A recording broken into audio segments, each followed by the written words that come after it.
ఏ పండ్లు తిందామన్నా ఏ మందు జల్లిండ్రో అని బుగులు పడే జమానిది.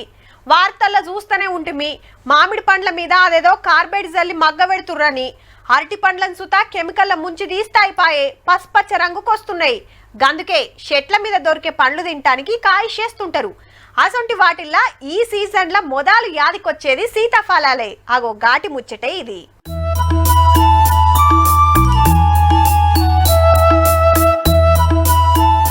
ఇటు హోల్సేల్ బేరం అటు మారు బేరం.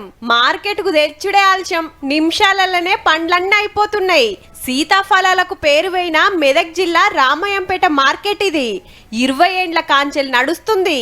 వినాయక చవితి నుంచి దీవిల దాకా జోరైతుంటది. కార్లు బండ్లేసుకొని వచ్చి మరీ కొనుక్కోబోతుర్రు. మహారాష్ట్ర, కర్ణాటక, ఆంధ్ర, మధ్యప్రదేశ్ రాష్ట్రాల నుంచి సుత వ్యాపారులు వచ్చి రోజుకు 2-3 DCMల లోడ్లు తీసుకుపోతుర్రంటే చూడుర్రిగా. అగో పక్క జిల్లాల నుంచి వచ్చినోళ్ళు ఇట్లా ఆటోల్లా మోసుకపోతుర్రు. మందులు మాకులు కొట్టి వండించినవి కాదు మరి. రామయ్యంపేట చుట్టుముట్టు ఊర్లలో ఉండేటోళ్ళు అడవులు, గుట్టలు, షేన్లు, శెలకల పొంట పోయి తెంపుకొచ్చిండ్రు.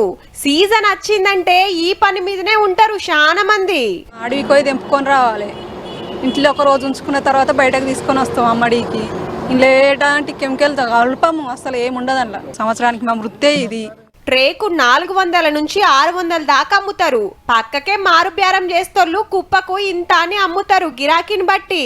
విటమిన్లు, పోషకాలు బగ్గుంటాయి, తింటే పెయికి మంచిదంటారు కాబట్టి సీజనల్ పండ్లకు గిరాకీ మస్తుంటది. కెమికల్ లేని పండ్లు అందరూ ఖచ్చితంగా తినాలను. ఆరోగ్యానికి కూడా చాలా మంచిది. తోటల్లో పెంచిన పండ్ల కంటే ఇవి కమ్మ ఉంటాయని జరంత దూరమైన ఈడికే వచ్చి తీసుకుపోతుంటారు. మేము తూఫాన్ నుంచి వచ్చినాం. యాక్చువల్గా అక్కడ దొరకకని కాదు, కానీ ఇక్కడ మొత్తం కెమికల్ ఏమి వేయకుండా మంచిగా పండిస్తారు పంట. అందుకే అక్కడ నుంచి ఇక్కడికి తీసుకోవడానికి వచ్చినాం. ప్రకృతి సిద్ధంగా పండుతున్నాయి కాబట్టి ఇవి తీసుకోవడానికి చాలా, తినడానికి చాలా ఆరోగ్యంగా అని చెప్పేసి మేము భావిస్తున్నాము. అందుకే ఇక్కడికి వచ్చి మేము ఫ్రెష్గా చాలా దూరం నుంచి వచ్చి మరి మేము ఇవన్నీ రిఫర్ చేస్తున్నాము. ఏ సీజన్ లో దొరికే పండ్లు ఆ సీజన్ లో తినాలి అంటారు కాబట్టి ఏడనన్న గానొస్తే ఓ పట్టు పట్టుర్రి మరి.